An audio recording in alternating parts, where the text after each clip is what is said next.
ပညာတတ်ဆိုတာရှေ့ရလူကြီးတွေရေးခဲ့တဲ့စာအုပ်တွေကိုလုပ်ပြီးတော့ဆရာဝန်တွေဖြစ်တယ်ဘာတွေဖြစ်တယ် PhD ဖြစ်တယ်ဘာတွေဖြစ်တယ်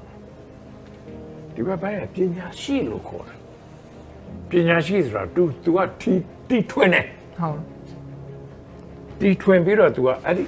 line ကိုသွားတယ်အဲ့တော့အဲ့ဒါပညာရှိလို့ခေါ်တာပညာတတ်နဲ့ပညာရှိဆိုတာခွဲသွားတယ်အဲ့ဒါကလေးတွေဘဝတဲ့ကလေးတွေဘဝထဲကပညာတတ်ကသူများတွေရေးထားတဲ့ဟာတွေကိုလုပ်ပြီးတော့ထူးတော့အုံတော့သိကောင်းတော့ပညာတတ်ဖြတ်စုအကုန်သိတယ်ပညာရှိက तू အဲ့ဒါတွေစိတ်ဝင်စားဘူး तू က तू တီထွင်ပြီးတော့ तू လုပ်တယ်အဲ့ဒါပညာရှိ